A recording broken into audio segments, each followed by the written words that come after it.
Puji dan syukur kita panjatkan kepada Tuhan atas berkat-Nya, kita dapat berkumpul pada malam hari ini melalui Zoom untuk mengikuti Fun Mentoring pertemuan kedua.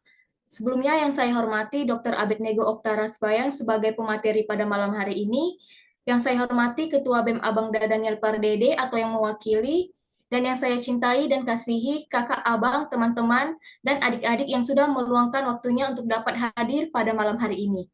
Sebelum memulai acara, sebaiknya kita berdoa terlebih dahulu yang akan dibawakan oleh adik kami Yun. Kepada Yun, waktu dan tempat dipersilakan. Izin kakak abang dan teman-teman, izinkanlah saya membawakan doa dalam agama Kristen. Mari kita bersatu dalam doa. Allah Bapa kami yang dalam kerajaan tinggi ya Tuhan Yesus, sekarang kami mulai kegiatan mentoring kami di pertemuan yang kedua Bapa. Biarlah Engkau yang memberikan hikmat dan kebijaksanaan dan serta kesabaran kepada abang pengajar kami dan berikanlah kami kesabaran dalam menerima materi yang diajarkan. Ya Bapak, ampunkanlah dosa kami. Terima kasih Tuhan Yesus yang baik. Dalam nama anakmu Tuhan Yesus, kami berdoa dan syukur. Amin. Baik, terima kasih Yun. Selanjutnya, sebelum kita memulai pembahasan materi kita akan memberikan sertifikat kepada pemateri kita dan melakukan dokumentasi. Untuk adik kami Florence, boleh tolong didokumentasikan.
Tolong di dokumentasi kepada Irma, boleh dokumentasi.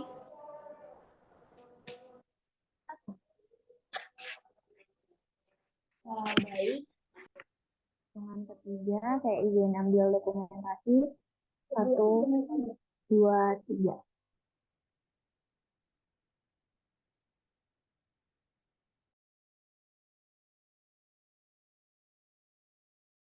Boleh dilanjutkan Kak Angel.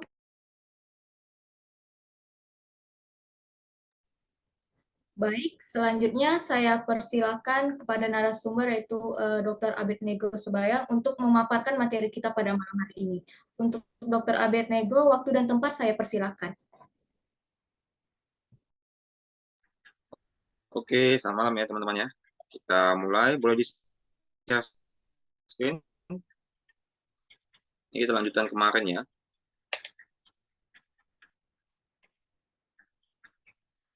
Oke, share screen ya.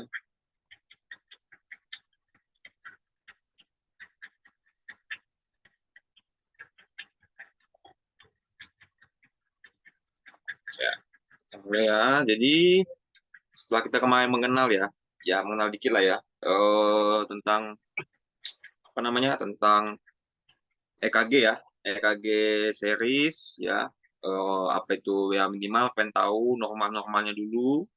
Gelombang P normalnya bagaimana, gelombang QRS normalnya bagaimana, kemudian gelombang T itu normalnya bagaimana, interval PR bagaimana, segmen ST, itu dulu awalnya ya. Nah, setelah ini kita coba belajar beberapa penyakit ya, penyakit yang mesti kalian ketahui ya di bidang EKG ya, EKG. Yang pertama itu kita coba belajar tentang ya namanya itu cardiopulmonary arrest ya. Next.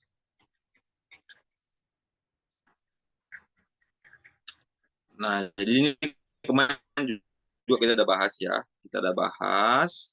Ini yang disebut dengan 4 irama yang mematikan. Ya, 4 irama yang mematikan. Ya, 4 irama yang mematikan. Kenapa dikatakan mematikan, Bang? Nah, kita mematikan kenapa? Karena dia dalam hitungan detik, bahkan dalam sepersekian detik itu bisa menghilangkan nyawa seseorang. Ya, menghilangkan nyawa seseorang. Ya, yang pertama itu ada VT, VT tanpa nadi. Jadi VT ini ada 2, ya. Kayak aku bilang kemarin itu dia ada yang dengan nadi, ya, nadi, ada yang tanpa nadi, ya, tanpa nadi. Nah, kalau dia tanpa nadi kayak gini, ya, kalau dia tanpa nadi kayak gini, apa yang kalian harus lakukan? Pertama kalian raba dulu. Ini VT. Hati-hati, kalau dia VT tanpa nadi, dan raba di sini nadinya ya. Kalau dia tanpa nadi, itu kalian bisa langsung lakukan contohnya di DVIP ya, di DVIP ya, DVIP namanya ya, DVIP. DVIP berapa joule, Bang? Ya, bisa 200, nggak masalah. Tergantung alat joule kalian berapa, alat DVIP kalian berapa. Atau bisa 360 ya. Di mana kalau dia yang monofasik itu yang 360, kalau yang bifasi itu yang 200. Oke. Nah, kalau dia dengan nadi, ini VT. Tapi kenapa? Iya ada nadinya. Nah, kalau dia ada nadi, ya itu kan harus bisa hanya lakukan apa? Kardioversi namanya. Ya, kardioversi. Aku buat KF aja. Nah, sesimpel itu. Oke. Nah, ya. Tuh. Nah, kemudian ada VF. Nah, VF ini mau dia ada nadi, mau ada nadi, mau nggak ada nadi. Nah, ini ya, ini tetap kalian lakukan apa? DVIP ya, mau dia nggak nadi kayak mau nggak nadi kayak itu kan lakukan DVIP ya, DVIP ya. Nah, sedangkan kalau asistol, nah asistol nih, asistol itu artinya dia sudah garis panjang gini, panjang dia. Nah, itu kalian bisa lakukan apa? Pemberian epinefrin contohnya ya, epinefrin dengan pijat jantung ya. Pijat jantung itu kalian lakukan 30 banding 30 bentar ya. 30 banding 2.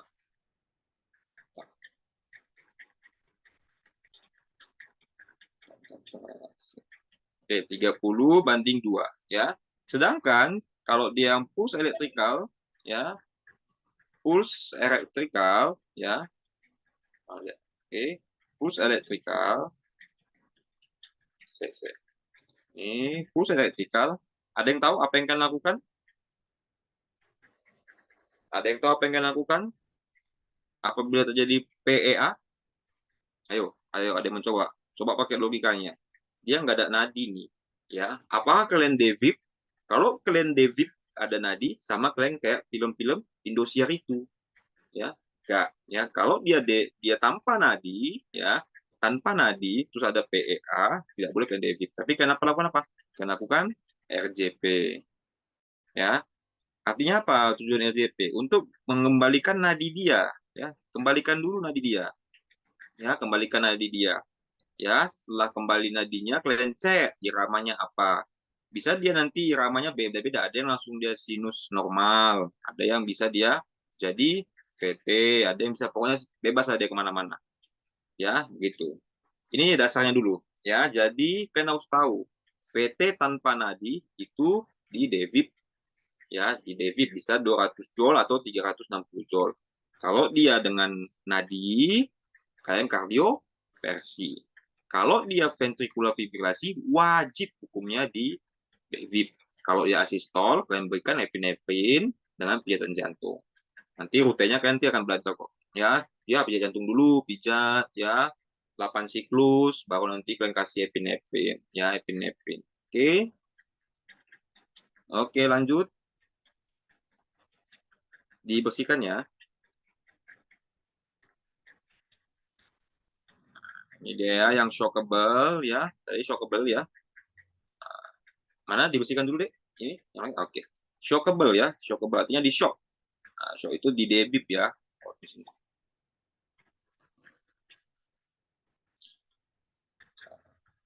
Ya, mohon maaf ya. Kita nggak bisa lama-lama ya dia. Apa nggak ada panggilan rumah sakit ya? Kita cepat-cepat. Oke. Ini shockable ya. Shockable itu ya ada dua ya. Ventricular kali sama fibrilasi. Apapun ceritanya, kalau dia VT tanpa nadi, ya VT tanpa nadi, ya itu kayak wajib shockable ya. Sedangkan ini tanpa nadi, ini tanpa nadi, bukan dengan nadi ya. Kalau dia unshockable ya, berarti kan kardioversi bisa ya, atau dengan pijat jantung saja itu yang PEA asistol ya, dua ini PEA dan asistol. Oke. Oke, lanjut lagi. Oke, nah apa beda devip dengan kardioversi? Ini yang penting ya. Apa dikatakan devip? Devip itu artinya kita buat dia itu asistol, garis, matikan semuanya, ya. Sedangkan kalau kita kardioversi itu kita sinkronkan lagi dia punya ini irama jantung. Jadi kayak diatur dia, atur. Tapi kalau devip dimatikan semua, karena nggak beres alirannya, nggak beres iramanya, ngerti ya? Tapi kalau dia kardioversi itu kita atur. Oh, kamu agak keluar nih melenceng, diatur dia. Ya, makanya dia pakai energi yang rendah. 100 joule, 200 joule, ya, 300 joule. Nah, pelan-pelan dia, ya. Sedangkan kalau dia devip itu langsung tinggi. Jangan mikir, oh ini kan Bang 300 Bang. Sama dong kekuatannya. Tidak. Kita mulai dulu dari yang rendah, bertahap. Itu yang dinamakan kardioversi. Kalau dia devip langsung kan putar, langsung yang full power. Nangkep ya? Dia full power langsung gitu. Ya, ini contoh defibrillasi ya. Ini devip, ya. Devip, ini dimatikan. Dia bukan ini, dia garis gini. Set. Ya, garis. Salah ngambil. Ya, nggak bisa langsung sinus ritem, enggak. Ini garis misalnya. Baru disuntikan epinefrin. Epinefrin suntikan, baru kita tengok dia punya irama bagaimana. Nangkap ya? Sedangkan kalau nggak dihilangkan dia nadinya, ya, nggak dihilangkan nadinya, tapi diatur supaya teratur lagi. Nangkap ya? Oke, lanjut. Kalau ada yang mau tanya, boleh ya. Kita tanya, kita abang buka hanya mungkin 2 atau 3 pertanyaan aja ya. Biar jangan lama-lama juga. Oke, nah ini tadi alurnya ya. Nah, mana dia yang shockable ya? Ada VT, VF ya. Tadi ya, VT, VF, kalian shock. Ya, dengan 200 bifasi atau 360 joule boleh. Barukan RJP 2 menit. 2 menit itu biasanya 8 siklus. Ya, 8 siklus. Ya, 8 siklus. Ya, jadi ini dilakukan oleh 3 orang biasanya normalnya ya. 3 orang. 3 orang apa, Bang? Satu komando. Ya. Atau biasanya sih ya tergantung sih ya. Kemudian 2 yang gantian. 2 gantian. Ya. Atau yang lebih normal lagi dia 4 orang. Satu nyiapkan alat, nyiapkan pasang IV line ya, pasang ini segala macam. Oke, pasang semuanya ya. Ya. Kemudian habis di shockable, tengok iramanya. Ya, tidak. Apiannya kayaknya ada operasi situ abang ya. Apa sih? Oke, bentar. 2 ganti ya. 2, habis itu di shockable. Kalau dia normal ya, ya udah. Dia artinya apa? Dia Rosci ya. Artinya apa Rosci? Ada yang tahu apa pandangan Rosci? Apa Rosci? Kalau yang pernah nonton kayak Dokter Romantik kan, JP, Rosci. Nah, itu. Apa kira-kira? Apa ti Rosci? Ayo, ada yang tahu? Nggak ada yang tahu ya? Apa ti Rosci ya? Terus nanti baca lagi ya. Nah, baru kalau enggak, ya di shock lagi. Shock, habis itu ya di RJP. Are you clear? Nah, ayo clear, everybody clear. Nah, gitu. Oke.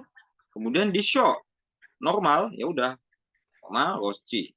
Ya, return of spontaneous circulation ya. Rosci, dia masuk ke ruang, bisa di ruangan HCU namanya, High Care Unit. Dipantau dulu dia. Ya. Nah, kemudian kalau enggak lagi, di shock. Nah, baru kan RJP lagi. Nah, di sini ya di antara ini itu ada pemberian epinefrin. Epinefrin itu maksimal diberikan berapa kali? 3 kali. Ya. Setelah epinefrin 3 kali, kalian ganti dengan apa? Amiodaron ya, amiodaron ya, amiodaron. Normalnya kapan kita berhenti menolong pasien? Ketika itu pasiennya itu tidak membaik. Kenapa? Karena kita lelah meng-RJP. Nah, kalau sudah lelah, ya udah kita nyatakan memang pasiennya sudah tidak dapat tertolong. Kedua, pasiennya Rosci, kita hentikan pertolongan. Ya, ketiga, ketika bala bantuan datang. 3 ini kan ingat. Kapan dihentikan? Pertama, ketika dia penolong sudah lelah.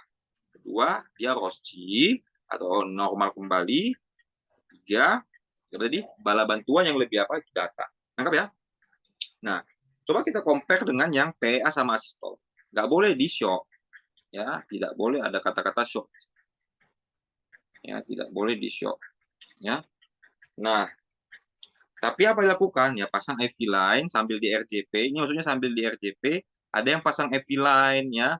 Kemudian masukkan epinefrin ya, epinefrin 3 sampai 5 menit. Nggak boleh langsung cus. Pelan-pelan ya, pelan-pelan ya. Pelan-pelan per 5 menit. Ya, jadi pelan-pelan nggak masukkan sambil di RJP, ganti ya. Itu dia simultan terjadi. Nanti kan belajar juga. Oke. Kemudian kalau dia shockable ya, bisa dia kembali. Shockable artinya bisa dia iya ya. Maksudnya kenapa, Bang? Iya, dia balik, dia jadi ke sini. Nah, ngerti ya?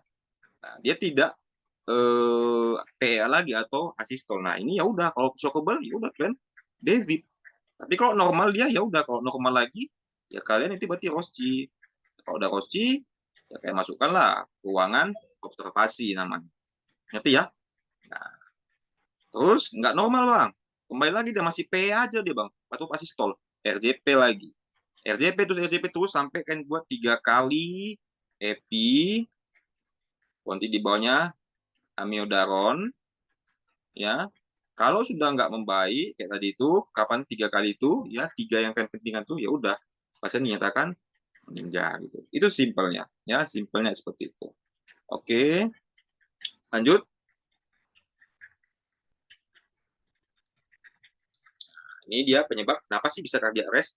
Kan belajar 6H, maaf, 6H, 5T.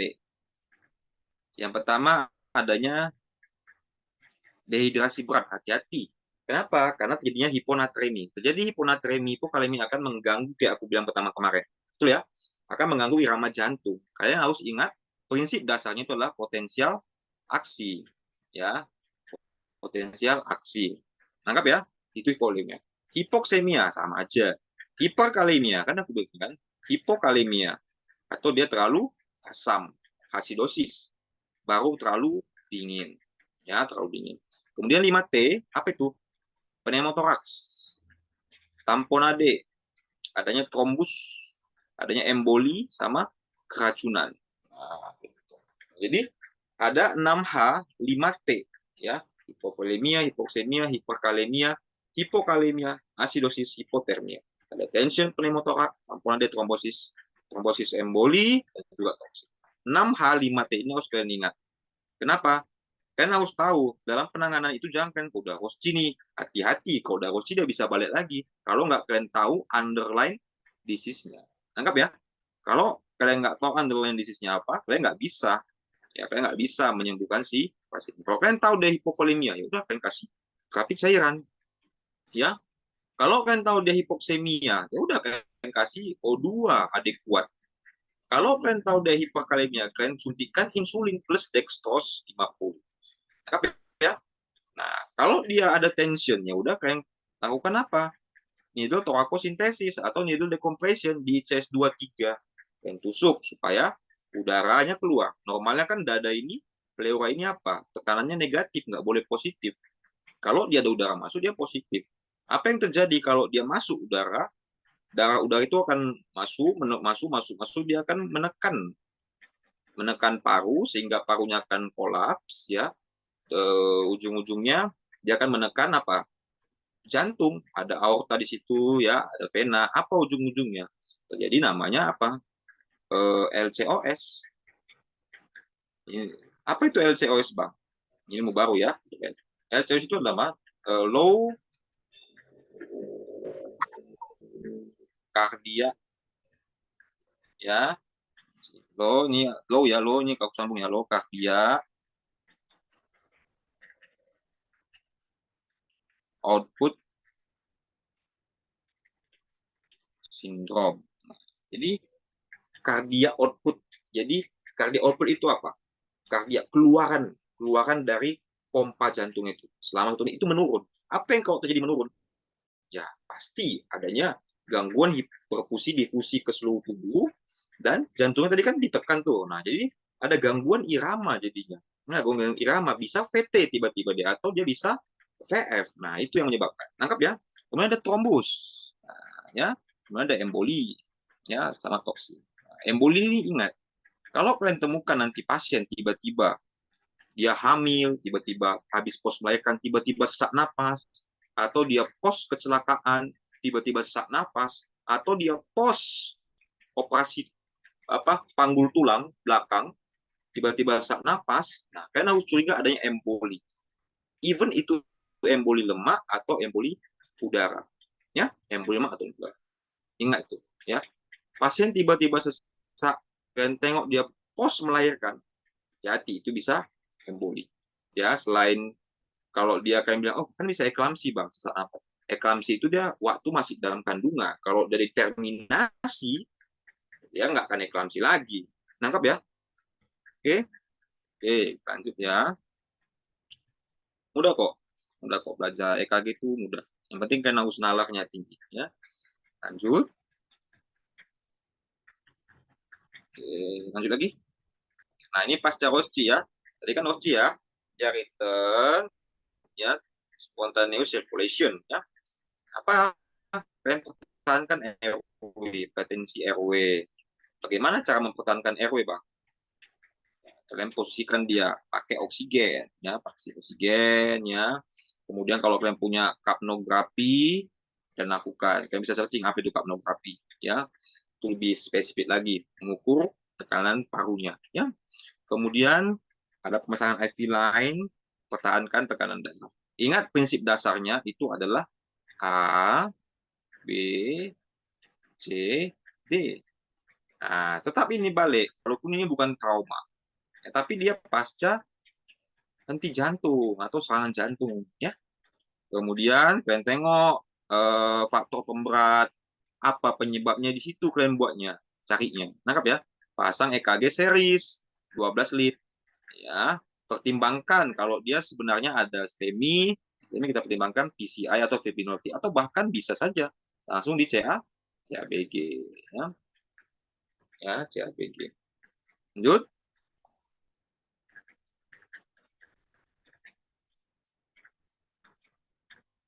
Oke. Aritmia, ya, ini aritmia. Nah, ini kemarin kita belajar juga ya. Jadi aritmia itu ada tachyarrhythmia sama bradyarrhythmia. Definisi tachyarrhythmia, kalau kalian temukan gangguan irama jantung dengan heart rate lebih dari 100. ya, lebih dari 100. Ada yang kompleks QRS sempit, sinus takikardi, ada yang atrial flutter, ada AVNRT, dan atrial takikardi. Ini yang A. Yang B, itu kompleks QRS yang sempit tapi iramanya irregular. Ya, ini irama reguler. Ya, ada atrial fibrilasi. Jadi ingat, kapan Bang kita tentukan dia iramanya irregular atau lihat aja nanti, ya. Kalau masih kita bisa deteksi dia punya ini apa ujung-ujung pucuk QRS ini, kalian tengok dia teratur nggak jarak ke jaraknya. Nangkap ya, jarak ke jaraknya teratur nggak? Nah, gitu. Kalau dia nggak teratur itu irregular. Ya, nangkap ya. Kalau dia teratur itu regular. Ya, dari sini ya yang paling sering itu harus kalian tahu itu adalah atrial flutter, sinus takikardi, atrial fibrilasi, ventricular takikardi sama SVT. Nah, itu saja. Yang lain ini jarang. Jadi atrial flutter, atrial fibrilasi, ventricular takikardi, ya, SVT sama satu lagi ventricular fibrilasi. Ya, itu yang mesti kalian tahu dasarnya. Ya, yang lebihnya kayak multivokal itu nggak perlu tahu ya. Itu hanya dokter jantungnya saja, AVNRT itu nggak usah tahu dalam kali. Oke. Kemudian yang C. Yang C ini ya dia itu kompleks QRS-nya lebar. Apa berarti QRS lebar? Berarti kan normalnya kemarin berapa? 3 QRS lebar berarti lebih dari 5 kotak kecil. Kalau dia QRS sempit berarti dia normal QRS-nya. Nangkap ya? Normal QRS-nya. Nah, ya, ada QRS lebar. Nah, ada dia atrial fibrilasi, dia ngangkang-ngangkang, disebut dengan atrial fibrilasi dengan bundle branch block. Ya, even dia bundle branch blocknya yang mana pun nggak tahu kita. Bahkan dua-dua terjadi block, baik yang left maupun yang right. Kemudian ada polymorphic ventricular tachycardia. Jadi atrial fibrilasi itu bisa dia QRS sempit atau bisa juga dia QRS yang lebar. Ya, oke lanjut.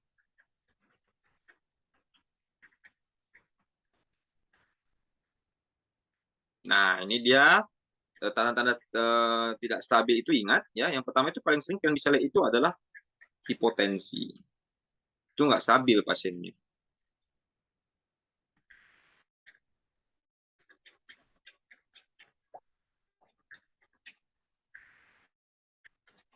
Oke, terus tengok apa? Akalnya, tengok, sahabat. Dingin atau tidak? Terus perhatikan, kalau dingin ketakutan bisa kita nggak dingin kan? Perhatikan, pucat atau tidak. Terus apa? Kan tengok CRT-nya. Normalnya berapa baliknya?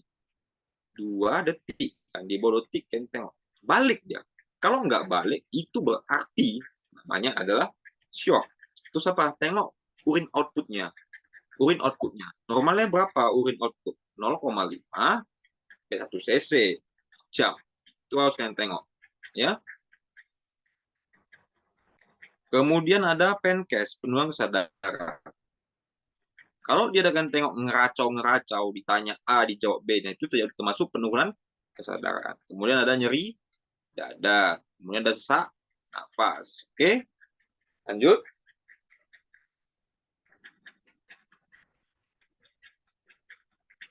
Nah, ini disebut dengan sinus takikardi. Dia masih normal, masih ada kompleks QRS-nya, ya. Masih ada kompleks QRS, ada gelombang P, ada gelombang T. Kita tahu, tapi jarak R ke R-nya pendek, ya, pendek banget, ya, pendek sekali, ya, pendek sekali. Oke, ini teratur, ya. Lanjut.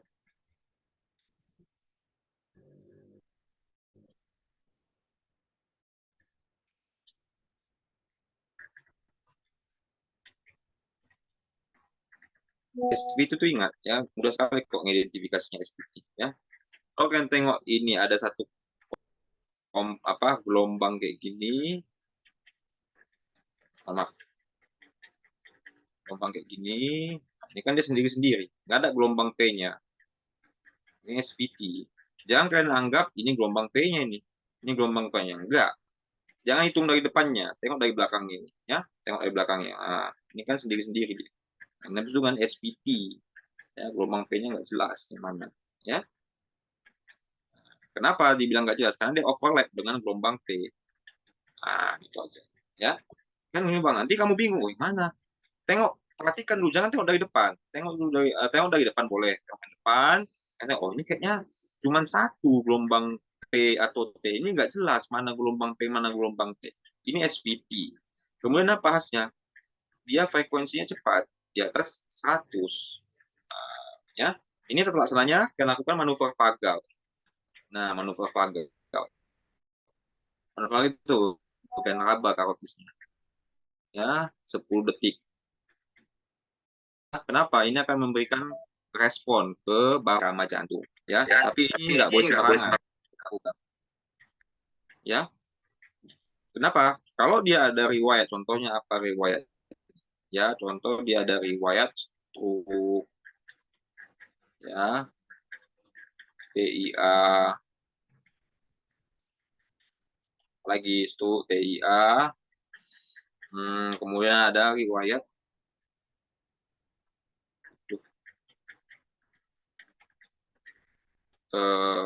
apa lagi ya, stroke TIA, kemudian ada riwayat infark ventrikuler, terus apa lagi yang kami bisa tengok adanya bui di arteri karotis. Nah itu nggak boleh kalian massage kayak gini, tapi hanya boleh kalian berikan obat adenosin.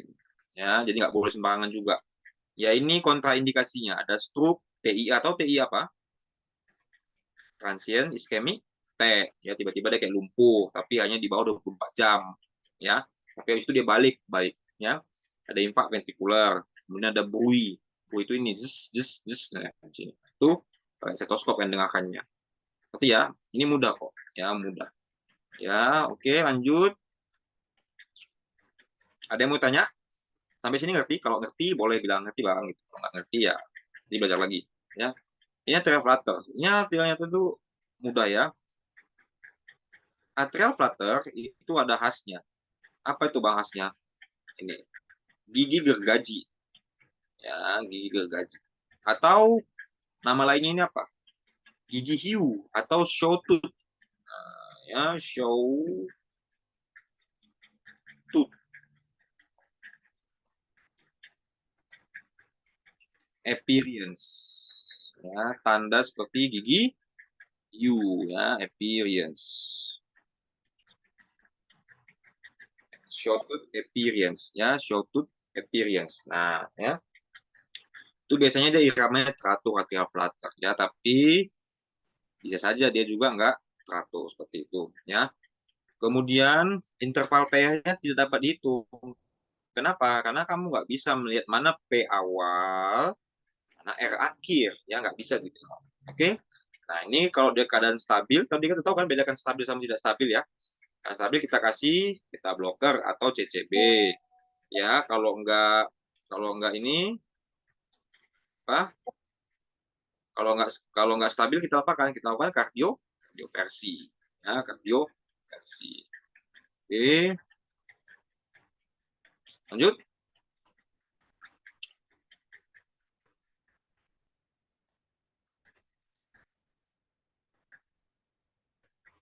Lanjut guys.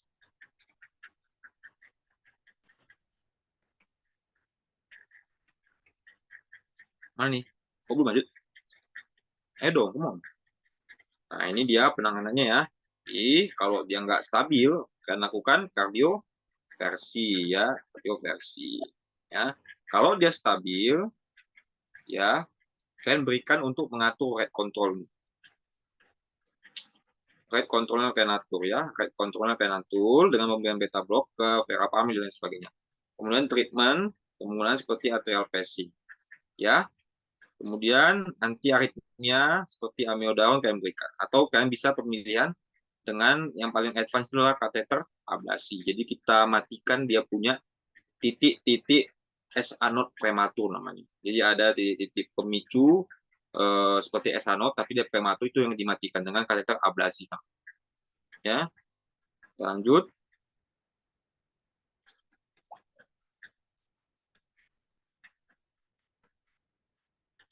Ayo guys.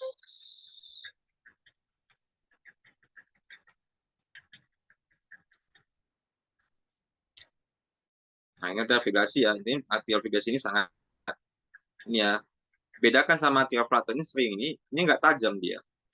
Nggak kayak gigi gergaji kan? Anggap ya, nggak tajam kan? Nggak tajam, nggak tajam, nggak tajam, nggak tajam, nah nggak tajam, tajam. Nah, kemudian apa jarak R ke R-nya biasanya nggak teratur, ya tidak teratur, ya tidak teratur. Nah, itu dia. Bedakan sama short apa tadi? Atrial flutter dia giginya tajam, tajam, tajam, tajam, tajam, tajam, tajam, tajam, tajam. Ya, kemudian dari R ke R-nya dia sama.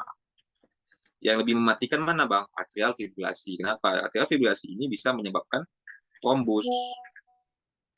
Trombus ini akan melayang-layang dia. Melayang-layang kalau dia ke otak jadi apa? Stroke. Kalau dia ke kaki jadi apa? ALI atau akut limb iskemi gitu. Ya, akut limb iskemi. Oke, lanjut.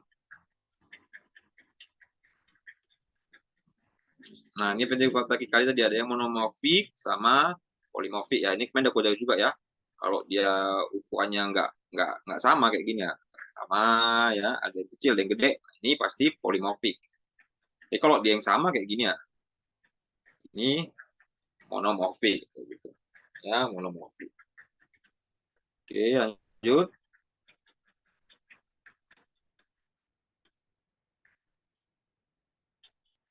Nah, ini penanganannya ya, yang bisa boleh kalian hafal. Nanti kalau udah sering kalau kalian memang tertarik di kardio, kalian akan lebih mudah nanti memahaminya ya. Tapi ini ya mudah kalian hafal nggak apa-apa untuk ujian nanti boleh. Ya, kalau kita temukan nanti dia atrial flutter dengan SPT, kita kardioversi hanya 50 sampai 100 joule dosisnya. Kalau dia atrial fibrillasi itu kardioversi 120 sampai 200 joule. Ya. Kalau dia dengan VT ya VT dengan apa? Dengan nadi kardioversi ya 100 joule. Kalau dia yang seperti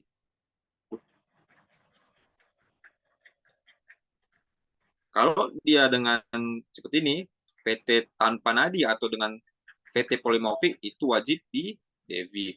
Atau semua ini kalau tiba-tiba berubah menjadi apa tadi?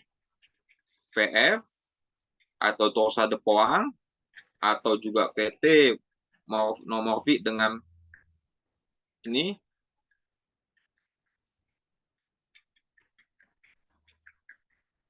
VT dengan ini monomorfik dengan apa tanpa nadi. Nah, itu semua dilakukan ini ya, dilakukan defibrillasi. Bentar ya, Dek.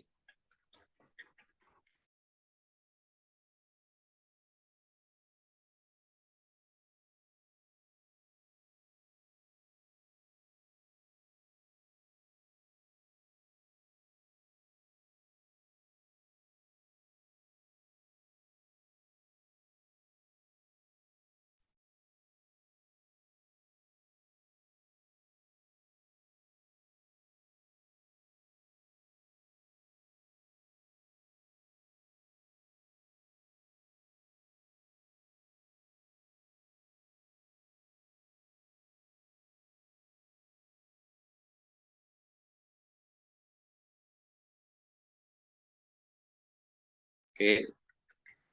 Oke ya. Oke ya, jadi kalau tadi dia VT tanpa nadi, kemudian apa tadi lagi? Torsa de Poing atau VT polimorfik ya. Kemudian juga tadi apa lagi? PF, ventricular fibrillasi. Nah, itu semua kalian lakukan devip. Baik yang dia 200 joule, ingat ya, 200 joule atau 360 joule. Itu aja mudah kok. Enggak. Yang mana Bang paling bagus? 200 joule atau 200 enggak ada yang paling bagus ya. Semuanya bagus. Alat kalian tergantung sampai mana daya ininya. Daya tekanan daya ini ya, daya joule-nya itu sampai berapa? Itu tergantung dari alat kalian nanti. Ya. Oke, kita lanjut.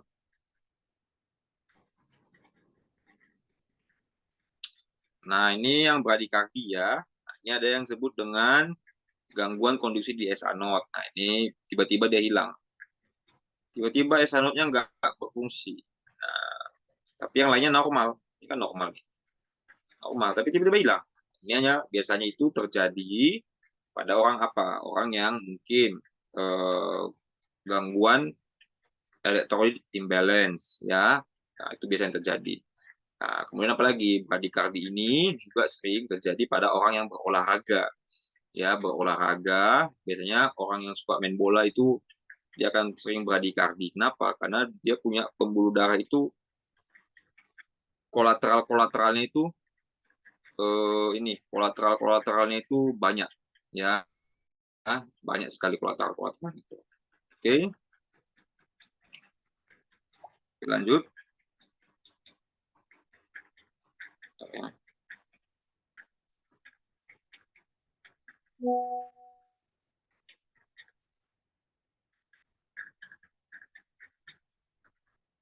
Bentar ya, Dek, bentar ya.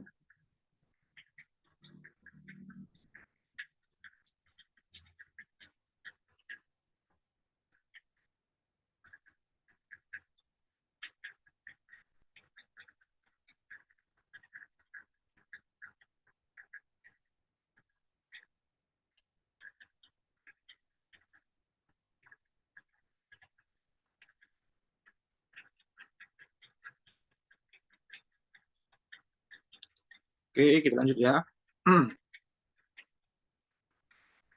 Oke, ini yang kemarin ya, first sticky block ya. Aku bilang ini dia tipe LDR ya. Tapi dia tetap setia ya. Dia berjarak kayak gini, tapi nggak ada, dia tiba-tiba menghilang. Saat mereka. Ya, ini aku bilang dengan tipe LDR. Ya, gelombang R-nya itu lebih dari 3 kotak kecil. Ya, 3 kotak kecil. Jadi dia berjarak. Oke, lanjut.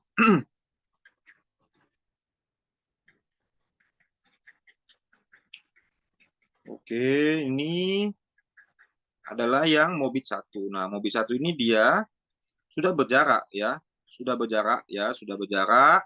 Makin lama makin jauh. Ya kan makin jauh kan jaraknya kan tiba-tiba hilang. Sama ini. Lama makin jauh tiba-tiba hilang. Ini makin jauh dia kan. Ini kan jaraknya makin jauh kan. Nah, tiba-tiba hilang gitu. Itu yang Mobit 1. Mobit 2 dia tipe ghosting. Ayo, Mobit 2 yang mana? Nah, ini Mobis 2 ya. Dia ada berjarak, jaraknya sama. Tapi perhatikan tiba-tiba di sini. Hilang dia. Di ghosting dia. Nah, di ghosting dia. Ya, itu namanya tipe Mobis 2. Ya. Sedangkan kalau dia yang tipe derajat 3, mana? Derajat 3, cepat. Yuk, cepat. Nah, ini kalau derajat 3 dia sudah punya kehidupan masing-masing ya. Tapi kalau kamu perhatikan, dia jarak R ke R-nya sama. Oke, 1. Jarak P ke P-nya sama. Ini P ya, Dek. Mana ini P? Nah, ini P. Ini bukan T ya. Ini P. Nah, dia sama. Ya, dia sama. Ya, dia sama. Bang, ini P yang mana, Bang? Nah, perhatikan. Jangan bingung. Ini punyanya ini. Ya, ini punyanya ini. Seharusnya dia seperti itu. Ini punyanya si kawan ini. Ini punyanya si kawan ini. Ya, dia overlap dengan T. Ya, T siapa? T yang ini. Ngerti ya? Ya, ada nanti suatu waktu dia gelombang P dan T itu akan bertemu seperti ini jadi nanti. Nah, kalian bingung mana ya gelombang P sama T? Nah, itu khasnya kalau dia derajat 3. Ya, tapi bisa kalian lihat itu apa paling mudahnya? Gelombangnya sama jaraknya. Sama kayak gitu. Oke. Lanjut. Nah, ini kemarin right bundle branch plot udah aku ajari juga ya cara melihatnya ya. Kalau right bundle branch plot itu ada seperti telinga kelinci ya, telinga kelinci seperti ini.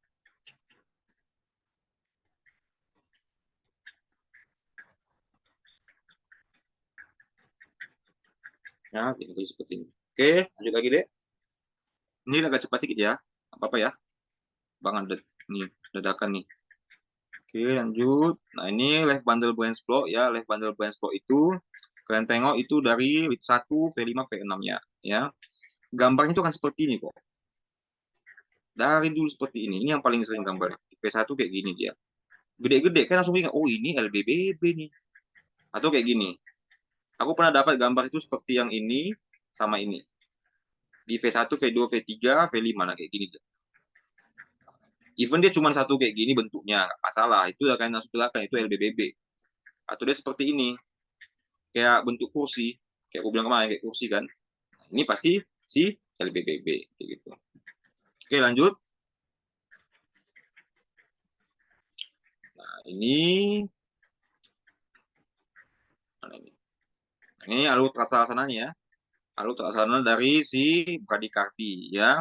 Tetap kalian berikan dulu maintenance-nya, pemberian oksigennya. Kemudian juga pemberian seperti monitor pasang dia EKG, IV line, semuanya kalian pasang ya.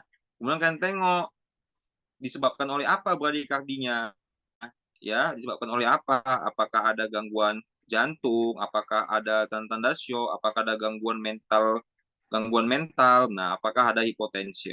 Nah, seperti itu. Kemudian apa? Kalian pilihlah obatnya. Pertama kalian berikan atropin, kemudian dopamin, sama epinefrin. 3 obat ini saja untuk gangguan dari bradikardi. Seperti itu. Ya, lanjut.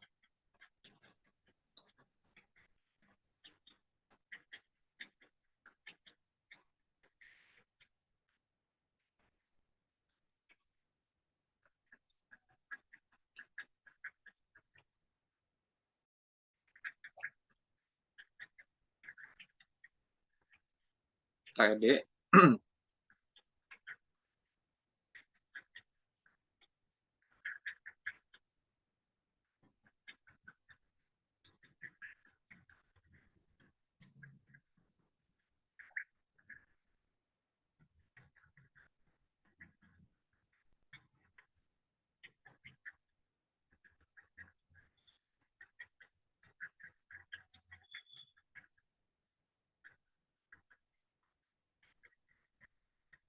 Oke, kemudian perikarditis ya. Perikarditis ya. Perikarditis yaitu artinya apa?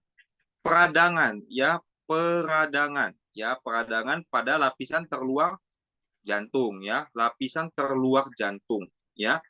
Ini disebabkan oleh apa? Bisa karena infeksi, serangan jantung, bisa karena trauma, benturan ya. Jadi ingat, kenapa bisa terjadi leukositosis pada pasien-pasien trauma? Bisa karena infeksi bang, boleh. Tapi apakah infeksi cepat itu? Tidak. Biasanya kalau misalnya terjadi misalnya benturan nih, tabrakan cus ya, tabrakan seperti itu, akan timbul namanya reaksi inflamasi juga. Jadi reaksi inflamasi itu tidak serta merta hanya pada pasien yang mengalami infeksi.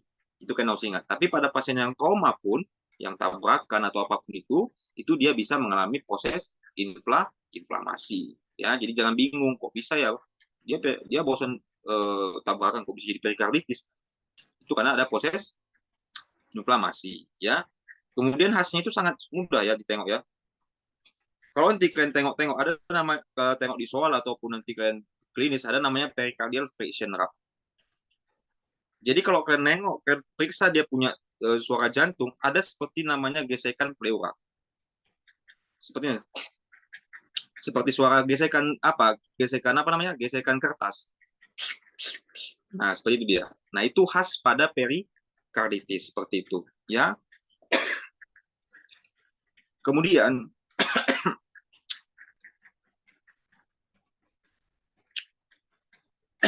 oke, lanjut. Kemudian ini khasnya itu yang kedua itu apa?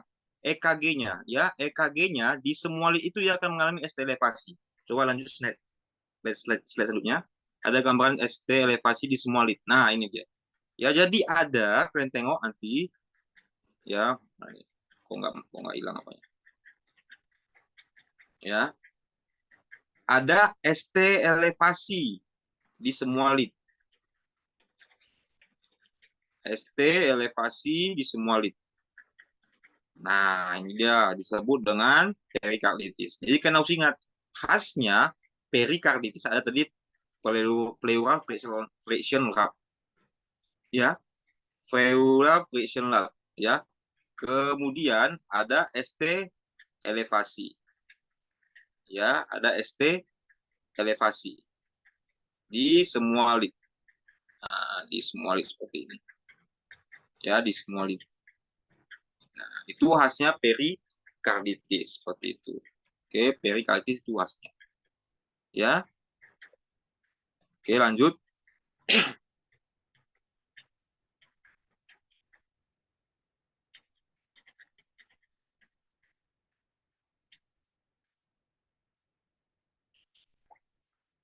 Ya, ini miokarditis. Ya, miokarditis itu biasanya itu apa? Penyakit peradangan juga pada jantungnya.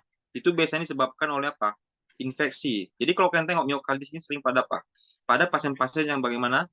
Yang sering penggunaan jarum suntik biasanya. Ya, jarum suntik. Ya, jarum suntik. Jarum suntik. Ya, jarum suntik. Ya, kemudian bisa juga karena apa? Karena suatu atau antigen seperti Kawasaki disease, ya, kemudian transplantasi jantung. Nah, pokoknya dia hal-hal seperti infeksi yang bisa datang dari luar, ya, disebut dengan infeksi opportunity. Ya, utamanya paling sering pada jarum-jarum suntik sih. Nah, kalau kan dia nanti pasien, dia nanti demam-demam nggak jelas, kemudian nyeri pada bagian dadanya, nah itu kan harus curiga. Ya, kemudian dari web penggunaan jarum suntik, itu kan harus curiga adanya miokarditis seperti itu. Ya, lanjut.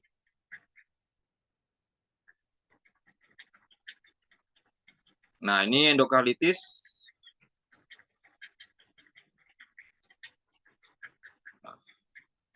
Ya, ini endokarditis. Nah, endokarditis ini ya khasnya itu dia disebabkan oleh apa? Streptococcus, nanti. Streptococcus beta hemolyticus grup A. Nah, itu khasnya endokarditis infektif. Ya, endokarditis infektif itu paling sering itu disebabkan oleh Streptococcus beta hemolyticus grup A. Hampir sama juga dia dengan apa? Penyakit jantung rematik sebenarnya. Ya, kalau tengok penyakit jantung rematik kan Streptococcus beta hemolyticus grup A, tapi juga Streptococcus beta hemolyticus grup A, ya, grup A dengan tipe yang lainnya itu juga bisa menyebabkan endokarditis infektif. Di samping itu, dia juga disebabkan oleh apa? Streptococcus viridans dan Streptococcus bovis seperti itu. Ya. Kemudian ada juga pemberian seperti obat-obatnya seperti apa? Penisilin G. Nah, ini khas. Kalau sudah mengalami endokarditis infektif, tidak ada obat lainnya itu dengan pemberian penisilin G. Ya, penisilin G. Ya, penisilin G. Kemudian juga bisa dengan pemberian nafsilin atau oksasilin. Ya, nafsilin atau oksasilin seperti itu. Oke, lanjut.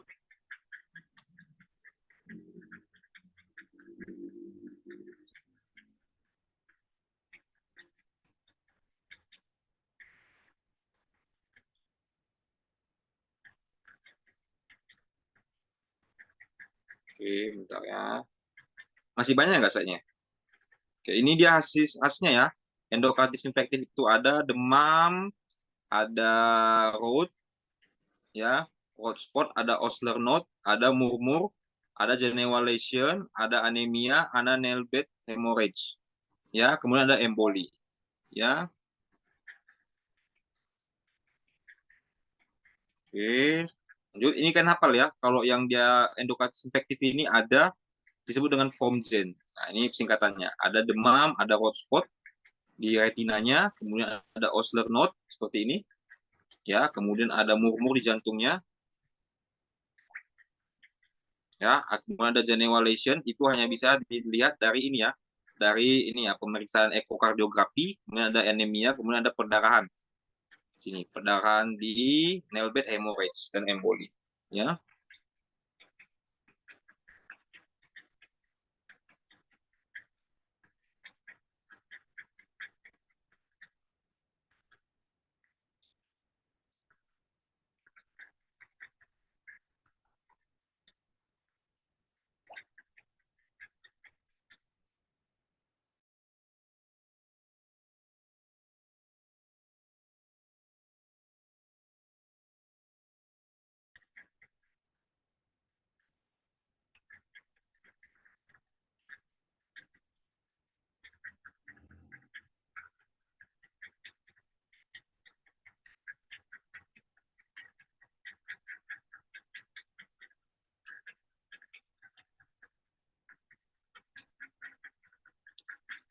Oke, lanjut.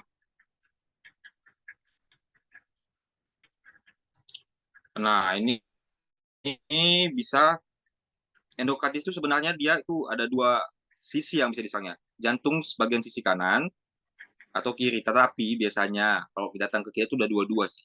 Sudah dua-dua dia kena. Ya, sudah dua-dua. Baik itu bagian vaskularnya, baik itu nanti dia bawa akut ke, mau dia pembuluh darah, mau katupnya pun dia trikuspid atau mitral, semua diserangnya. Ya, organismenya juga bisa Staphylococcus aureus atau Streptococcus viridans. Semua bisa biasanya datang ke kita itu sudah complicated ya, jantung sisi kanannya kena, jantung sisi kirinya kena ya. Intinya kalau tadi endokarditis infeksi itu kalian harus hafal yang disebut dengan FOMGEN. Ya, FOMGEN ada fever, ada hot spot ya, kemudian ada Osler nodus ya, kemudian ada murmur, kemudian ada Genewa lesion ya, kemudian ada anemia, nail bed, hemorrhage sama emboli. Nah, 8 ini harus kalian ingat. Kalau udah kalian temukan itu udah pasti itu namanya endokarditis infeksi. Ya, kemudian kalau miokarditis, miokarditis itu dia khasnya itu apa? Ada riwayat penggunaan disuntikan biasanya, penggunaan disuntikan ya, atau dia ada riwayat infeksi sebelumnya seperti itu. Ya, oke kita lanjut. Nah, ini tes Megan Fox ya, ini juga tidak perlu terlalu kalian hafal juga ya. Yang penting tadi itu FOMGEN. Kalau kalian sudah temukan ada FOMGEN tadi itu biasanya sudah endokarditis ya, infektif. Oke, lanjut. Nah, ini alur diagnosisnya. Kalian temukan tadi FOMGEN. Ya, FOMGEN. Kemudian kalian masukkan kriteria DUK. Nah, kriteria DUK ini bagaimana, Bang? FOMGEN, ya, tadi yang FOMGEN tadi, ya, FOMGEN ditambah apa? Kultur darah yang bermakna. Artinya apa? Bermakna harus benar-benar yang tadi tuh. Coba balik, balik. Nah, ini Streptococcus viridans bovis ya. Ya, viridans bovis sama Staphylococcus aureus. Nah, ini harus pas. Kalau kalian temukan di spesifik ini terus ada kata-kata form jendah, itu sudah pasti endokarditis. Simple meninggalkan diagnosis. Ya. Lanjut. Oke, lanjut. Nah, ini tetap sama ya, tetap pakai penisilin ya, kalian. Ya, penisilin G sama kayak pakai untuk miokarditis. Jadi kalau peradangan jantung itu biasanya kita pakai penisilin ya. Penisilin G ya, kalau nggak kuat ya kita bisa pakai penisilin pokain, udah itu aja ya.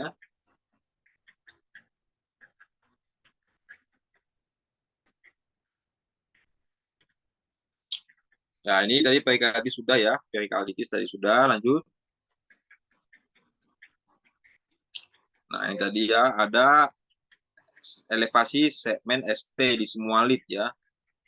Elevasi segmen ST di semua lid. Kemudian ada pleural friction rate ya.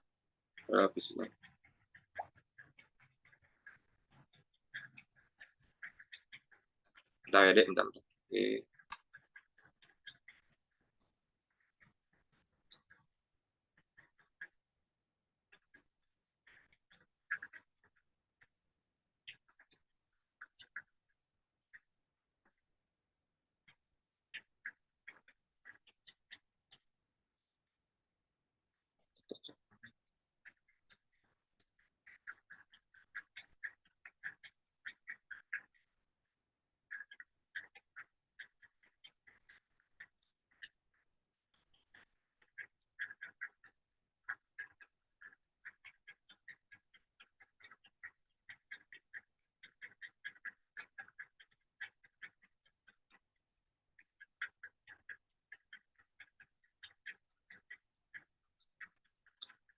Oke, lanjut lagi. Oke ya, ini tadi sudah ya, lanjut. Mohon maaf ya, ini abang harus cepat-cepat ya, karena abang harus ke rumah sakit lagi habis ini. Ya, maaf ya. Dibersihkan dulu deh, bersihkan dulu cepat-cepat. Nah ini koreksi kalau kalian nanti menempelkan ini ya, Abang tambahkan ya, enggak? Abang nggak hanya memberikan ilmu EKG, tapi abang coba tambahkan juga yang ilmu yang lainnya. Masalah ya? Nah, ini di mana kalian meletakkan stetoskop kalian ya? Itu sebenarnya tuh di parasternal ya, tepatnya di parasternal berapa? Di parasternal ya, ICS 2. Ini kan clavikula 1 ya, clavikula mah. Ini sternum apa? Ini costa 1, ini costa 2 di bawahnya ini. Ya. Kemudian di costa 5, ICS costa 5 di bawah ya. Setentang parasternal kiri dan parasternal kanan, dan juga dia itu di clavikula. Udah ini aja. Kalau kalian tengok di parasternal di CS2 bagian kanan, apa yang kalian perhatikan? Katup aortanya bagaimana? Ya, kalau dia yang di sampingnya apa? Katup pulmonum. Ya, kemudian bagian bawahnya itu adalah katup tricuspid. Kemudian yang sampingnya itu adalah katup mitral. Ya, katup mitral. Oke. Nah, ini jangan sampai lupa ya. Nanti kalau kalian OSCE pun harus kalian ingat. Ya, kalian boleh pakai ini. Nanti slide-nya Bang kasih. Minta sama panitianya. Ya, minta sama panitianya. Ini slide-nya untuk kalian. Ya, kalian bisa pelajari juga. Ya, ini. Terus kalau kalian belajar di kuliah, mungkin nggak terlalu mendetail. Abang coba kasih detailnya. Ya, detailnya biar kalian lebih paham. Oke. Lanjut lagi. Kita belajar hal yang simple. Ya.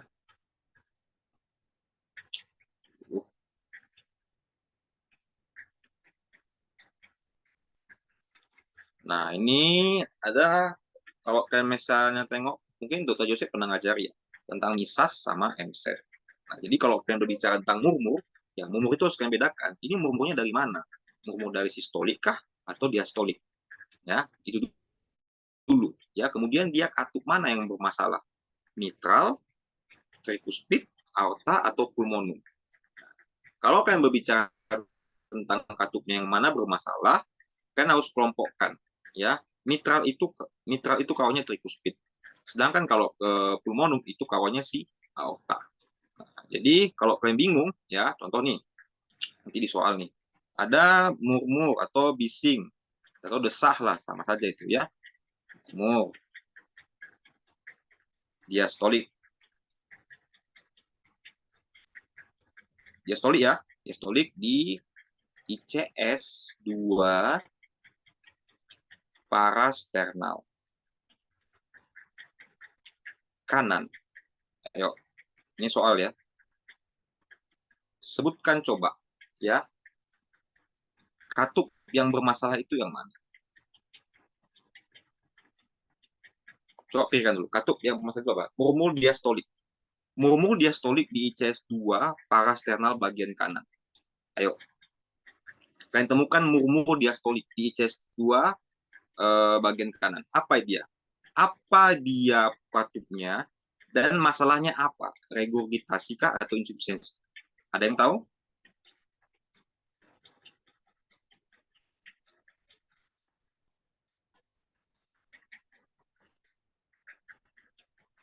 Ya, autoregulasi. Kenapa? Kenapa disebut dengan autoregulasi? Ayo, apa-apa. Open mic itu nggak masalah.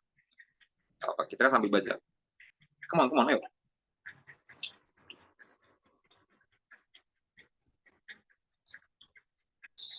Mas. Ayo, siapa tadi yang jawab? Daniel ya. Yuk, ayo Daniel, ngomong. Apa kira-kira apa yang bisa kamu dapatkan MISA sama MSTEC?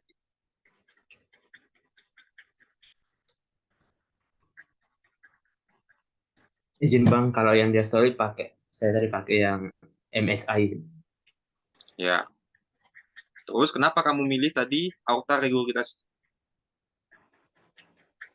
Karena kalau yang di CS2 kalau pilihannya kalau nggak aorta dia pulmonar. Oke, good ya. Jadi tuh aku jelaskannya. Berarti si ini dan oke. Jadi contoh nih ya. Tuh. Ini misas. Ya.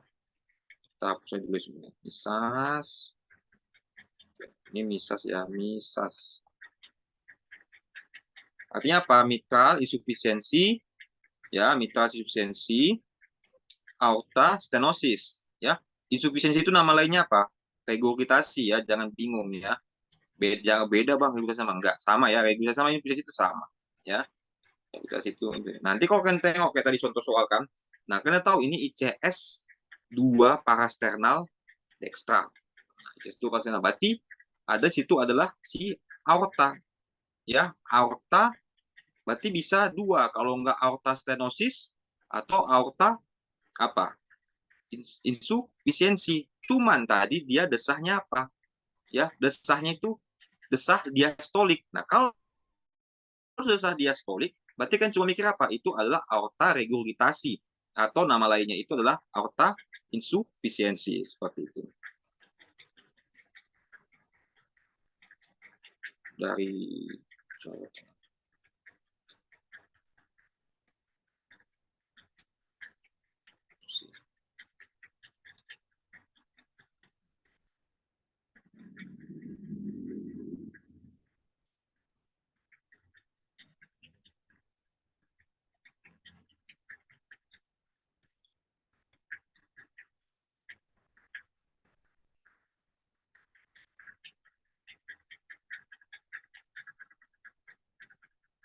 Makan tuh.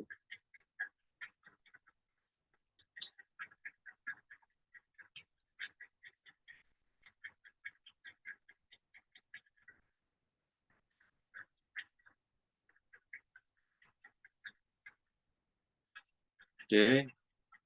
Ya, jadi seperti itu ya. Jadi hanya dua kan kira. Kemudian kalau dia misalnya nih, kalian hanya pattern kalian harus tahu letak apa kalian stetoskop kalian ya. Kalau oh ini kayak ada murmur nih. Terus kan ini kayaknya desahnya desah diastolik atau sistolik. Bagaimana cara membedakan bang itu desah diastolik sama sistolik?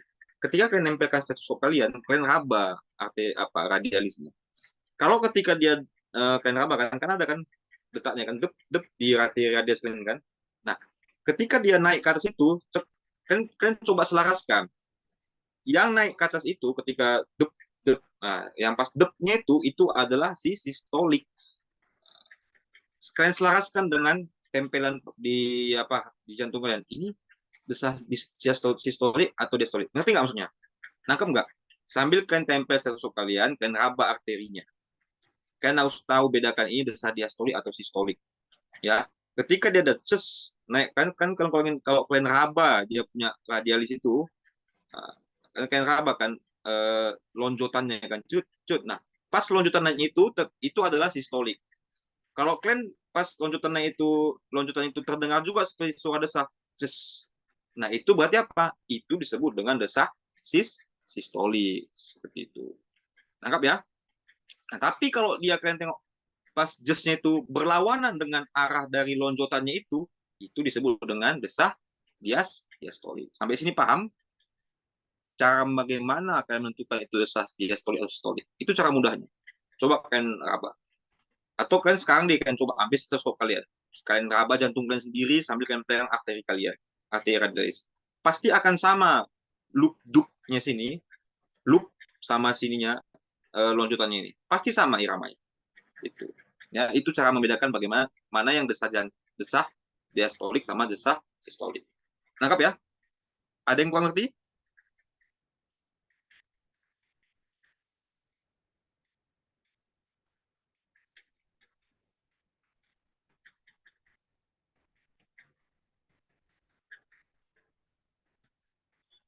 Ada yang kurang ngerti tentang itu? Ayo, tanya dulu kalau nggak ada.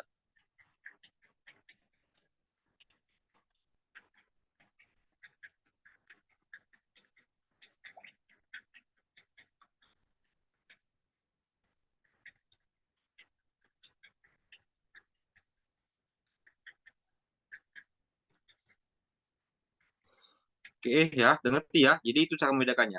Tempel stetoskop kalian, kalian ngeraba jarinya. Jadi nanti kalau kalian kuas itu, belajar untuk meraba. Meraba apa? Meraba arteri. Harus kalian tahu, jangan takut megang pasien. Jangan dikit-dikit takut pegang pasien, ada darahnya ini. Bisa dibersihkan kok. Asalkan kalian nggak ada luka dan lain sebagainya, jangan takut megang pasien. Ya, anggap itu orang tua kalian, atau anggap itu adik kalian, atau itu abang kalian yang butuhkan bantuan.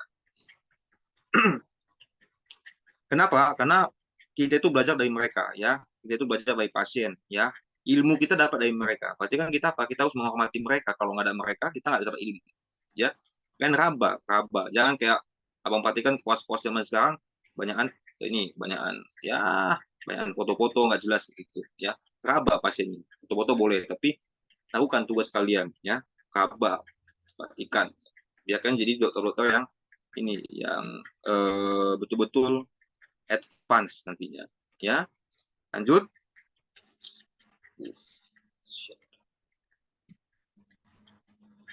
Oke, nah ini bising-bising jantung ya. Jadi murmur itu bisa dilihat derajatnya. Ketika kalian tanpa menempelkan stetoskop aja sudah terdengar, itu sudah derajat apa? Derajat 6. Ya, ketika kalian letakkan dikit ujung stetoskop kalian terdengar itu derajat 5. Ya.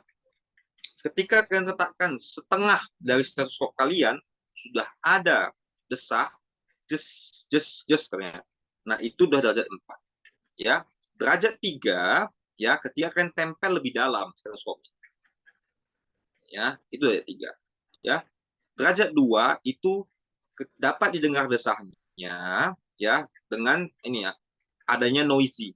Maksudnya ada nih ribut nih atau ada suara kereta masih bisa didengar desahnya. Tetapi kalau derajat 1 itu sangat lemah, butuh keheningan. Nah, itu cara membedakan derajatmu. Ya. 1 yang paling berat ngapalnya itu gini, yang paling berat dulu. Paling berat nggak kalian tempel. Itu yang 6. Kemudian yang 5 itu tempel ujungnya aja. Ya. Yang 4 itu tempel setengahnya aja. Yang 3 tempel ringan, tempel semuanya, lingkarannya itu tempel tapi ringan. Ya. Derajat 2 tempel dalam, ya, tapi waktu pun ada suara noisy dia masih terdengar. Derajat 1 itu dia butuh keheningan untuk bisa didengarkan. Hening dia dulu baru bisa dengar, kalau nggak bisa.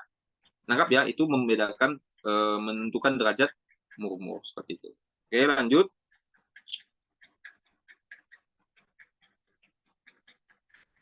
Oke ya. Oke, lanjut. Apa lagi? Abang berikan ke moderator ya. Oke.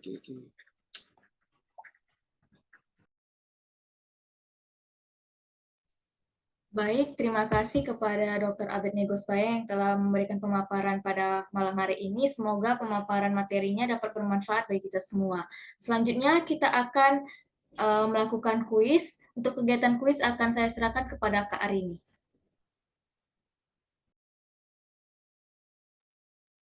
Boleh dibuka quiz.com, pinnya 642532.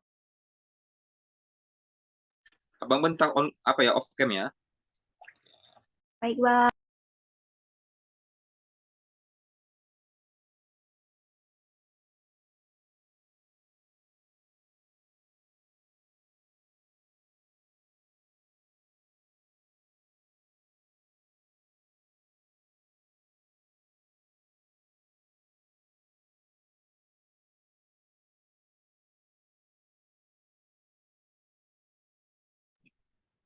Namanya boleh diganti ya pakai nama yang valid biar kita tahu pemenangnya.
20,026,000.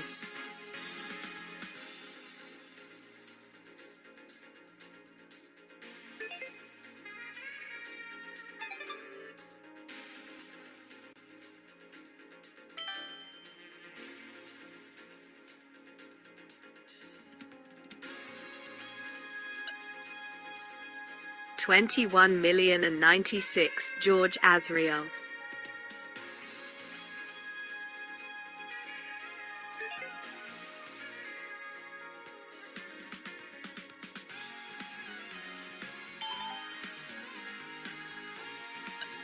Ya, join yang lain. Mr. Data.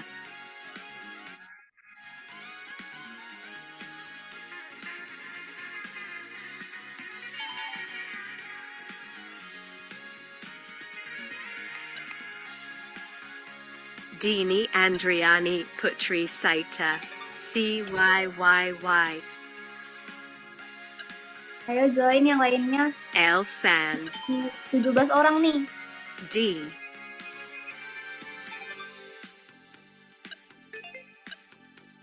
$21,003,000 Gebi.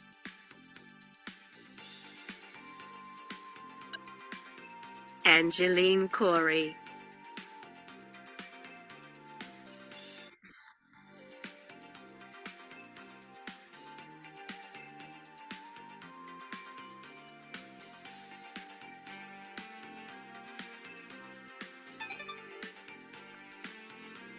Kita tunggu sampai 21.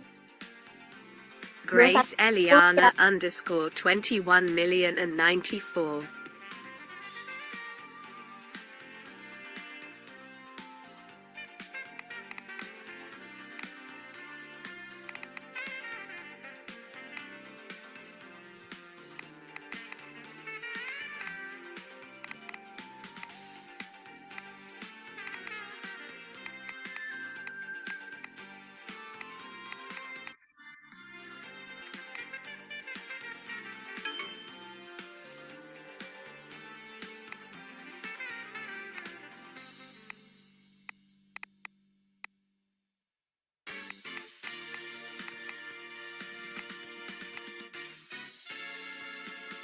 Namanya diganti yuk.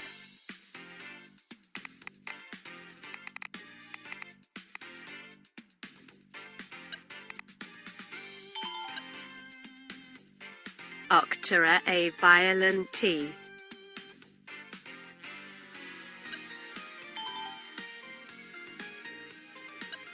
Freak Hyena. 20 to 53 Eka D. Begini aja. 21,094 _ Grace Eliana. Best Anugrah here.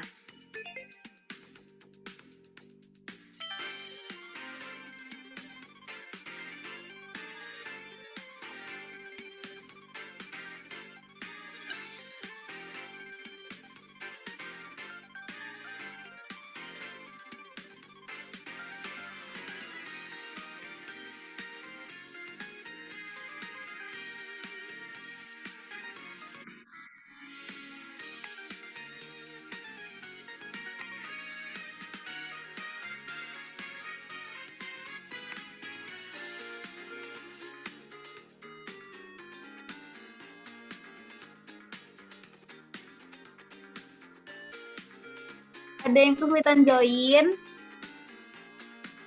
Gini aja yang join.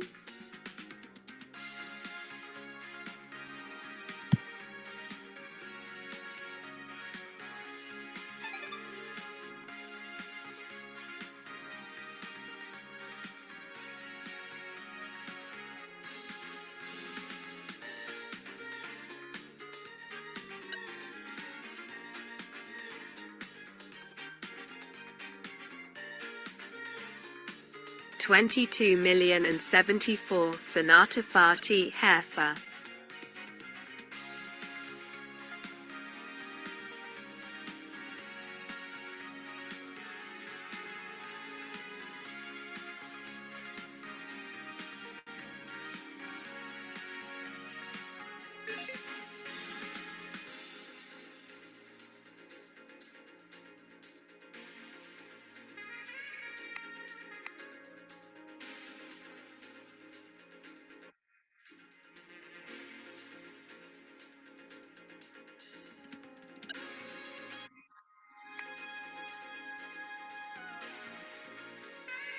20,028, 20,047 Roito Kori.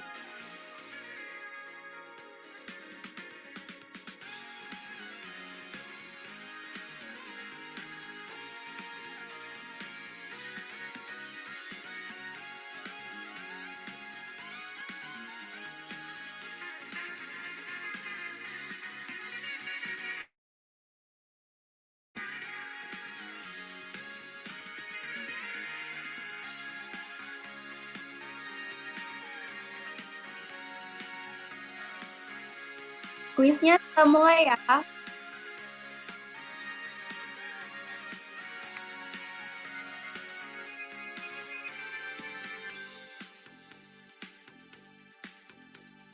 Quiz.com. Play and create.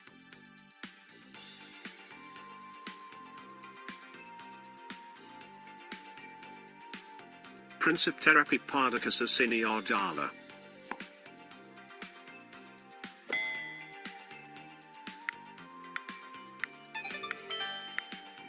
Twenty to 21 Best Aprilin joined.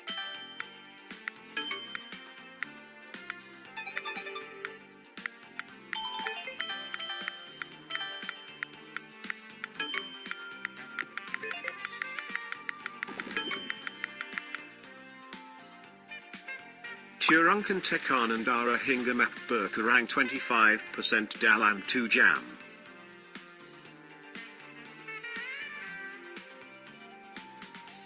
Diki joined.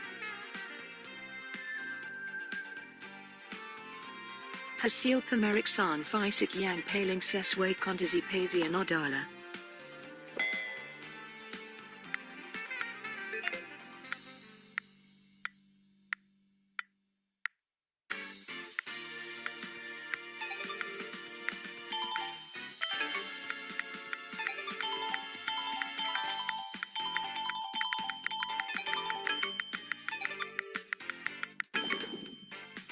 Mama diastolik diabetes.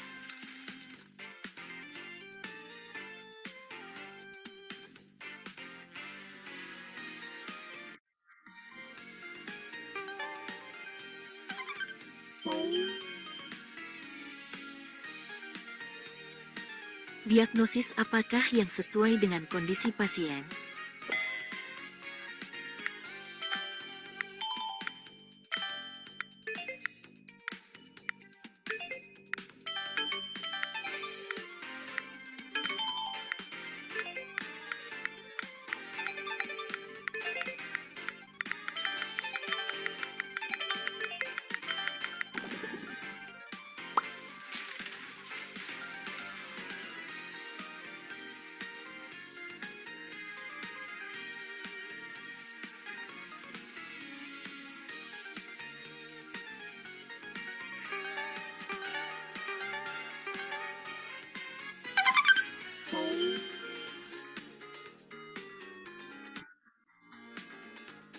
Apa yang seharusnya dilakukan DRIG selanjutnya?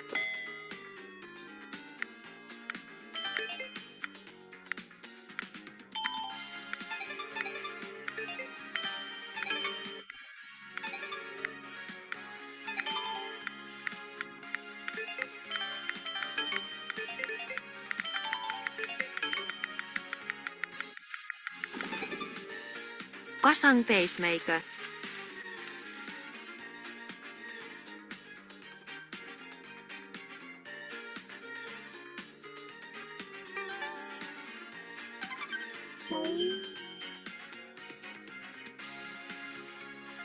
Final question. Double points. Tata laksana yang paling tepat adalah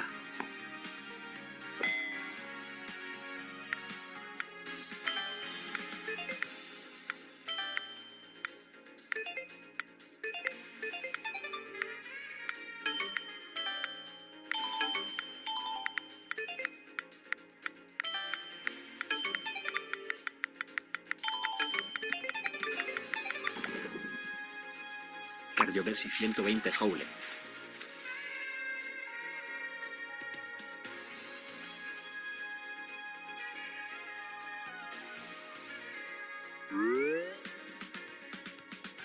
Third place, 21,103 _ Grace Manick. Second place, 20,047 Roito Kori. And the winner is D.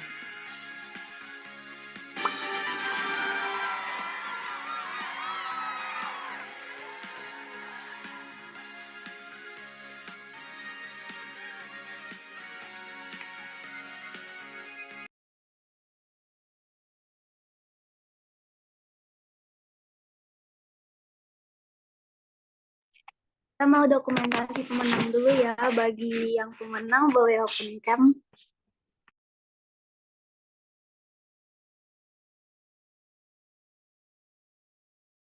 Bagi pemenang boleh raise prize hand.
Ayo teman-teman,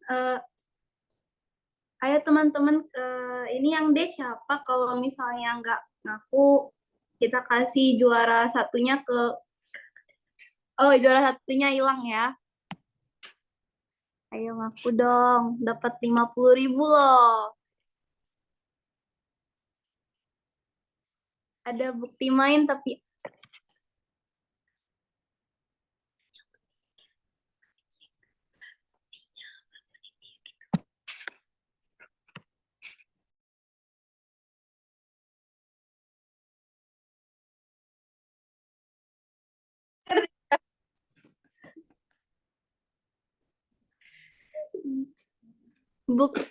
buktinya boleh dikirim ke panitia ya. Yang D. Lain kali buat nama lengkap ya. Kenapa nggak pede? Juara satu loh padahal. Lain kali buat nama lengkap ya.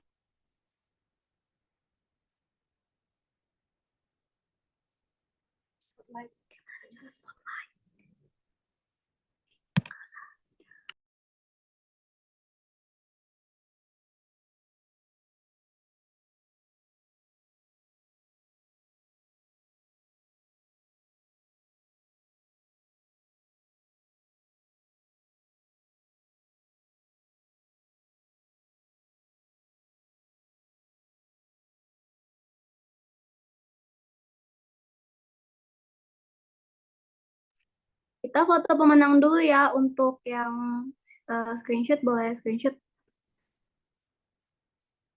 Aku menang sekali.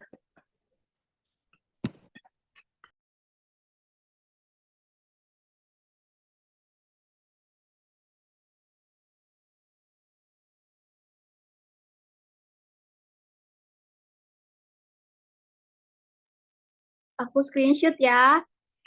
1, 2, 3. Selamat bagi para pemenang. Boleh lanjut Kak Angel?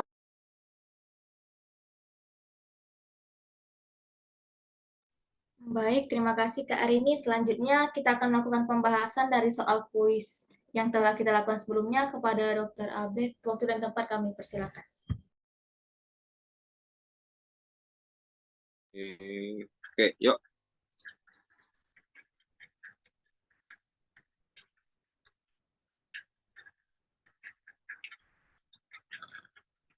Ayo, ini tadi apa jawabannya? Laki-laki nih. Laki 52 tahun. Oke. Laki 52 tahun ya. Dia datang dengan keluhan pegal di leher. Ya, 2 hari yang lalu pada pemeriksaan dapatkan tekanan darahnya tinggi nih, ya. Nah, nantinya 100 kali per menit. RR-nya 20 kali per menit. Nah, temperatur normal. Nah, prinsip terasalnya apa? Apa yang diturunkan? Ini termasuk apa? Krisis hipertensi ya. Krisis hipertensi. Krisis hipertensi itu ada 2 ya. Ada yang apa namanya? Ada yang dia urgent.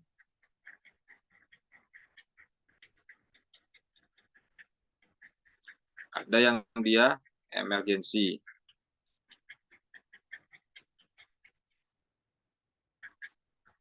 Nah, ada yang urgent, ada yang dia emergency. Nah, kalau dia urgency itu tidak perlu diturunkan segera ya, nggak perlu di bawah 24 jam. Kalau dia emergency itu di bawah 24 jam. Nah, jadi kira-kira apa jawabannya? Kalau kayak gini, menurut kalian ini apa? Emergency atau urgency? Ayo, siapa yang berani jawab? Gimana? Ada yang berani jawab? Ayo dong. Ayo, nanti habis waktunya. Cepat. Urgency atau emergency, guys? Mana nih? Kok nggak ada yang jawab nih? Aku nggak bisa nengok teksnya. Nama ngopong. Iya, urgent ya. Urgent ya, jadi nggak putus turunkan. Nah, kalau itu, apa jawabannya? Yuk, next slide.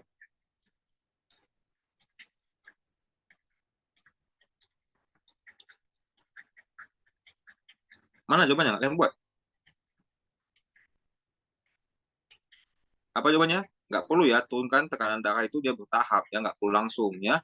Nggak boleh langsung dia, nggak harus dia ini dalam 2 jam ya, nggak perlu. Oke? Ya, lanjut. Oke, ini bersihkan dulu. Ini teman-teman, bersihkan dulu.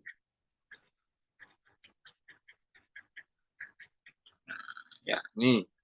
Pasien diagnosis dengan mitral stenosis. Mitral stenosis.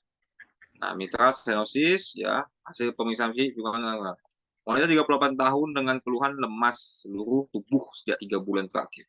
Pasien memiliki riwayat demam dan nyeri sendi saat masih kecil. Ya, pada pemeriksaan ronsen torak dapatkan pinggang jantungnya menghilang.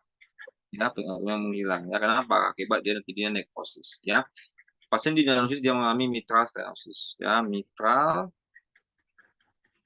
stenosis. Ya, berarti dia apa ini? MZ ya. Mitral stenosis, aorta insufisiensi ya. Itu dia berarti yang dia diastolik. Nah, berarti dia diastolik. Kayak hapus saja yang ini salah ya.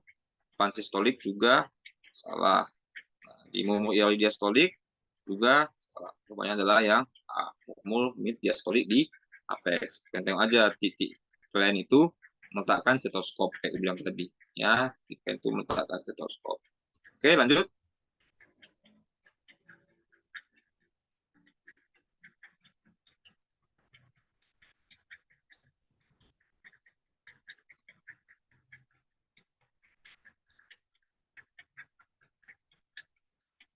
Oke, ini tadi apa? Mobitz derajat 2 ya. Ya, Mobitz derajat 2, tipe Mobitz 2 ya. Kenapa? Karena dia tiba-tiba menghilang ya. Dia di ghosting. Sangat mudah kan menegakkan harusnya kan? Itu di ghosting. Kalau dia LDR, tahan lama, awet, nikah dia, nah itu tipe 1. Kalau dia tipe 2 itu ada jarak, makin lama makin jauh, hilang.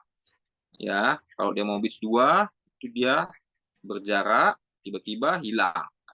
Kalau dia derajat 3 dia punya kehidupan masing-masing. Oke, good. Lanjut. Nah, ini laki-laki dengan keluhan gampang lelah ya. Bisa ditemukan tekanan darah 100/70. Nah, di 45 kali per menit, RR-nya 15 kali per menit. Suhunya febris. Dari hasil pemeriksaan dapatkan gambaran seperti ini. Ya, seperti ini. Nah, ini makin lama makin berjarak ya kan. Terus tiba-tiba hilang. Ini berarti Mobitz berapa? Ini Mobits 1 ya, Mobits 1. Nah, apa yang harus dilakukan kalau Mobits 1 seperti ini? Nah, kalau dia derajat 2 itu, ya, derajat 2, Mobits 1 itu sebenarnya kita bisa pertimbangan ini ya. Kalau dia derajat 1, itu kalian bisa observasi dan monitoring dulu. Ya, kalau derajat 3 itu wajib kalian pakai pacemaker. Ya, kalau udah derajat 3. Derajat 2, tipe Mobits 2 itu juga wajib pakai pacemaker. Nah, kalau dia derajat 1, derajat 2 Mobits 1, nah itu sebenarnya pertimbangan. Ya, beberapa referensi atau beberapa menganut dia langsung pakai pacemaker saja, udah. Pakai pacemaker saja. Bisa gitu ya. Pacemaker saja. Atau masih bisa dilakukan pemberian injeksi apa? Injeksi sulfas atropin ya. Nah, begitu juga dengan tipe 1 tadi, bisa diobservasi saja dan monitoring. Tapi beberapa ya udah kita langsung tembak aja, kasihkan apa? Sulfas atropin. Jadi sebenarnya kayak gitu. Ya, tergantung referensi kita, ya tergantung referensi kita. Tapi kalau udah derajat 3 itu nggak ada lain kata, itu pasti dipasang pacemaker. Ya, pasti dipasang pacemaker. Termasuk juga derajat 2, Mobits 2. Itu udah pasti pasang pacemaker. Oke, lanjut. Nah, ini apa? Ini dia atrial fibrilasi ya. Atrial fibrilasi. Tapi dia ada nyeri dada hebat katanya. Nah, berarti ini kan dia nggak stabil kan? Apa tadi contohnya? Normot apa? Hipotensi, nyeri dada ya. Hipotensi, nyeri dada. Kemudian apa lagi tadi? Hipotensi, nyeri dada, kemudian ada penurunan kesadaran. Nah, itu pasti mengarah kepada tadi yang keadaan tidak stabil. Nah, kalau dia atrial fibrillasi tadi berapa? Dikasih kardioversi ya, kardioversi 120 joule sebenarnya ya. Sebenarnya kalau benarnya itu kita mulai dulu dari 100 ya. Kalau di lapangan itu kayak gitu, 100 baru naikkan, kalau bisa naik 120 ya. Pokoknya jangan sampai dia itu berubah jadi yang malignan ya. Malignan tadi apa? Yang 4 yang berbahaya tadi ya, 4 yang berbahaya tadi itu ada VT tanpa nadi, ada VF, ada PEA atau asistol ya. Oke, lanjut.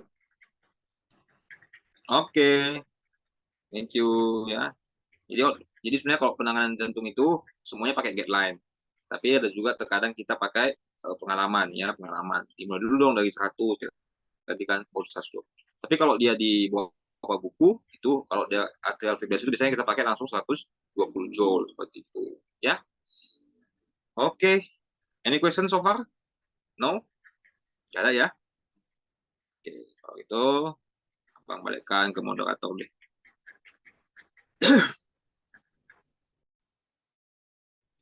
Baik, terima kasih kepada Dr. Abed yang telah bersedia menjadi pemateri pada malam hari ini, dan terima kasih juga untuk pemaparan materinya. Semoga hari. Baiklah, acara kita sudah selesai. Sebelumnya, mari kita akan mendokumentasikan acara ini. Kepada adik kami Florence, boleh tolong didokumentasikan. Ya, Kak.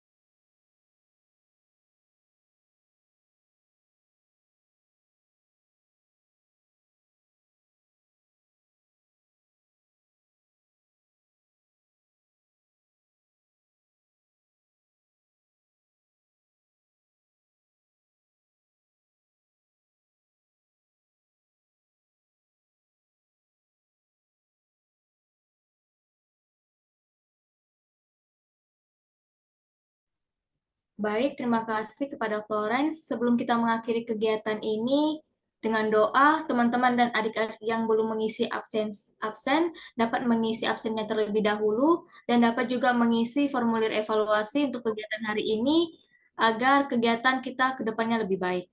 Selanjutnya kita akan mengakhiri acara kita ini dengan pembawaan doa yang akan dibawakan oleh adik kami Daniel. Oke, izin kakak abang dan teman-teman sekalian. Sebelum hari pembelajaran kita malam hari ini, mari kita berdoa menurut agama dan kepercayaan kita masing-masing. Saya akan membawakan dalam agama Kristen Protestan. Terima kasih Bapak, terima kasih Roh Kudus atas berkat dan karunia-Mu kami dapat belajar pada malam hari ini. Kiranya pembelajaran kami bisa menjadi bekal buat masa depan kami. Kami juga berdoa buat abang kami, Abang Abel, kiranya ilmu yang diberikannya dapat kembali menjadi berkat buat Abang Abel. Terima kasih Bapak, terima kasih Roh Kudus. Inilah doa anak-Mu, kami mengucap syukur dan haleluya, puji Tuhan, amin. Baik, terima kasih Daniel. Acara kita sudah selesai. Terima kasih kepada Dr. Abed, Kakak Abang, teman-teman, dan adik-adik yang sudah hadir pada malam hari ini. Shalom.